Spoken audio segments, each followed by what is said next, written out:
The name Judas Priest is synonymous with heavy metal. If heavy metal were a glove, for example, Judas Priest would certainly be one of the fingers of that glove. And in the 1980s, along with bands such as this one, Iron Maiden, Judas Priest was releasing hugely influential albums that were absolutely tantamount and cornerstone for the budding genre that became known as heavy metal, partially because of one of Judas Priest's releases.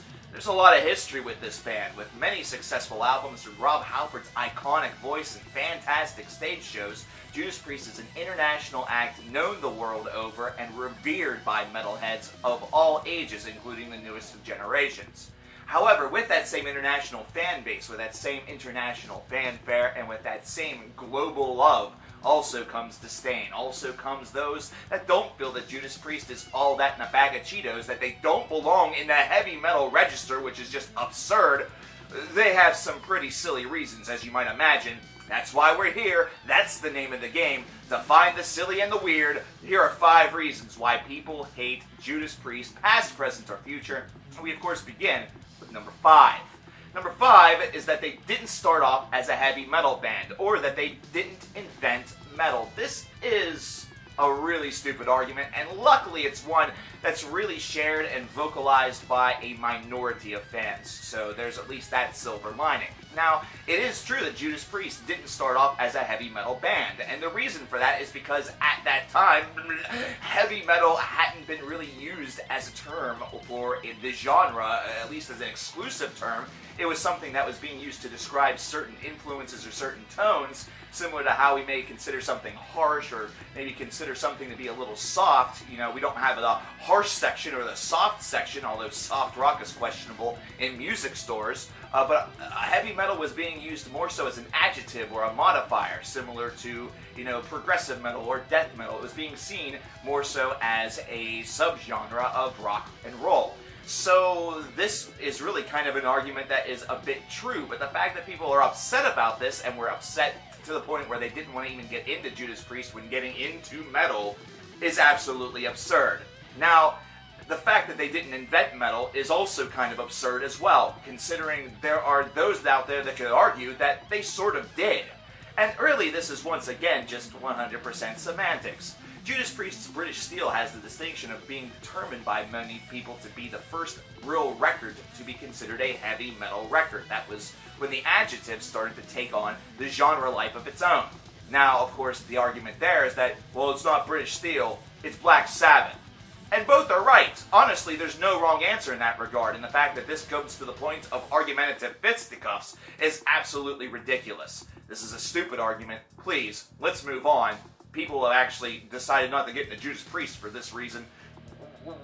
My head hurts. Number 4, Jugular and Demolition. Now, these are 2 albums that were done with Ripper Owens as opposed to Rob Halford. And similar to Iron Maiden with Blaze Bayley, the reception that he got was not exactly the greatest. Now, I'm not saying that Ripper wasn't respected, and in fact, Ripper, I think, got the better of the deal by comparison to Blaze Bayley, considering Blaze's albums are almost instantaneously despised by a lot of heavy metal fans, really to the point of even negating the X Factor's charm and darkness. However, Jugular and Demolition are 2 of the albums in the Judas Priest discography that are seen as real low points for the band, considering they didn't have that iconic voice that was behind so many classics such as Defenders of the Faith or Screaming for Vengeance.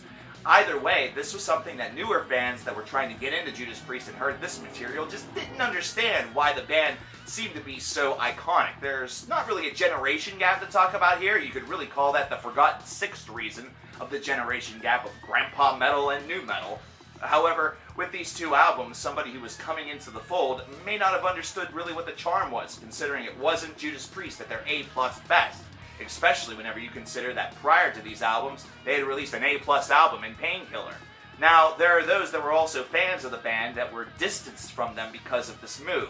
And because of this, some of them came back on board whenever Rob Halford decided to rejoin the fray later on, but there are others that decided, nah, they were just going to stay away. Either way, these are albums that were able to draw in some new people and were actually the inspiration for the movie Rockstar, but at the same time, it also had a little bit of some negative charm as well. Number 3, their material has gone downhill, and this is one that you're hearing a little bit more from those who want to be highly critical about Judas Priest as they've been aging. Now, as we stated in the introduction, the 1980s were filled with tons of classic albums from this band, and really whenever you consider some of their earliest material, it does showcase charm and really that meeting of the minds between hard rock and heavy metal in its earliest versions. In the 1990s, we just mentioned that Painkiller was a hugely successful and magnificent record, while Jugular and Demolition fell a little bit flat.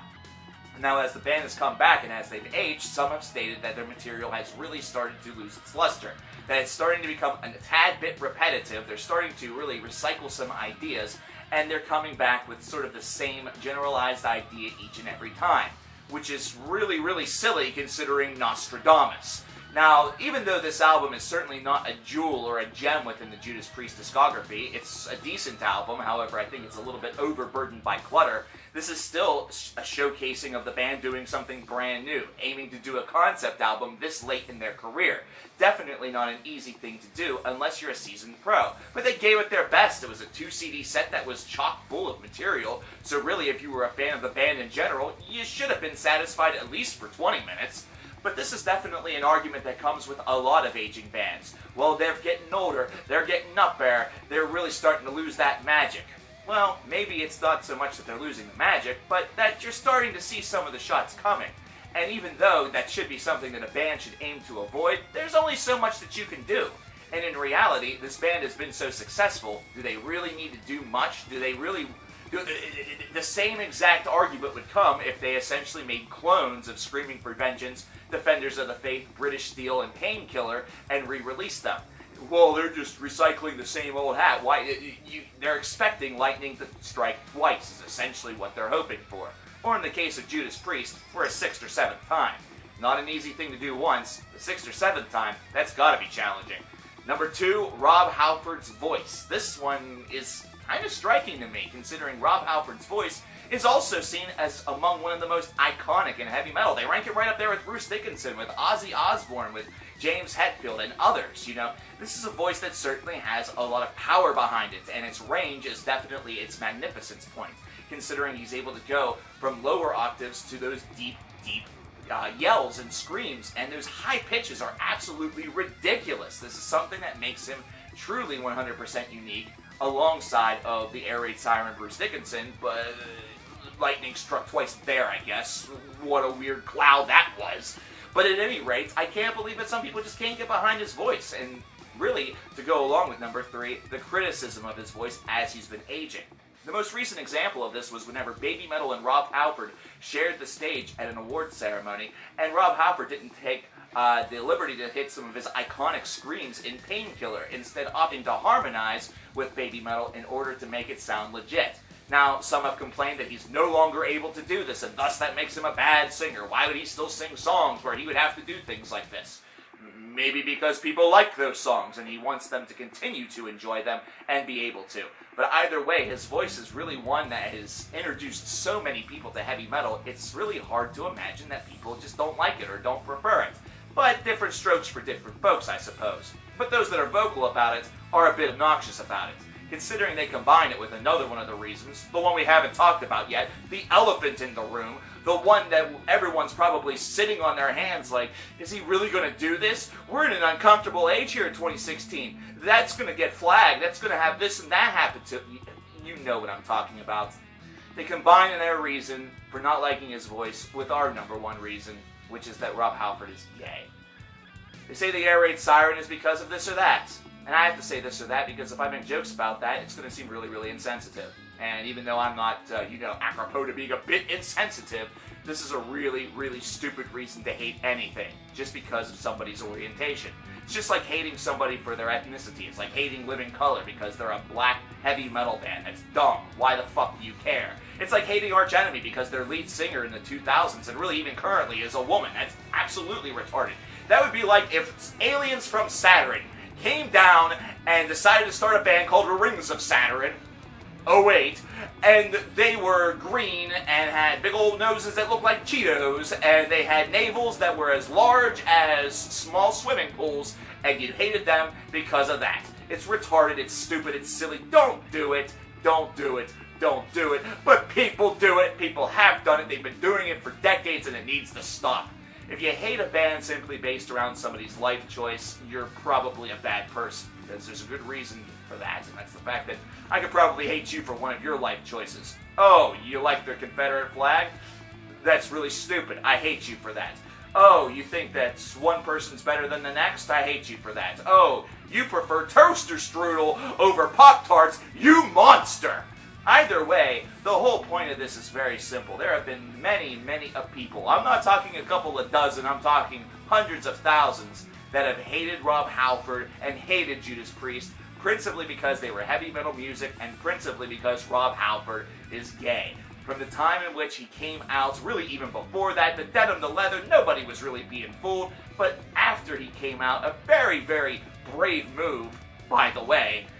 Oh, geez, the nightmare really began. But this is something that also, in recent times, has eased off a lot. And that's the one thing that I am very proud to say here in 2016. It has eased off a lot, and it really should be, considering what is really to be the focus here is the music, is the lyricism, is the stage show, the performance. Did Judas Priest entertain you? And in that regard, absolutely. They've entertained me now ever since I started being a metalhead. They've entertained many people for more than 40 years, really bordering more so closely to 45 years. They're a terrific band, a group that has certainly moved a lot of mountains, and one that certainly has helped shape heavy metal into what it is today. For those people to not see that simply based around the man being gay as opposed to being straight, well, let's be fair, that's their loss, not his, and not ours either. There you have it, ladies and gentlemen, 5 reasons why people hate Judas Priest. And, well, I hope that I was able to tackle number 1 respectfully.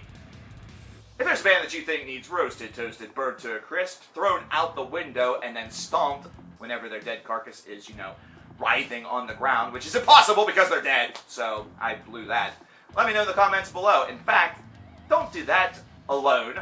There's also a straw poll for you guys to check out. You can actually influence what we're going to be doing in the next couple of weeks, so I hope you watch this to the end so you can vote in that. That link should be in the description box and somewhere around me. Go over there and vote. The winner is going to be next week's episode, so definitely vote wisely. My name is coverkillernation. I'll talk to each and every one of you guys next time whenever we examine 5 reasons why another band is loathed. Take care.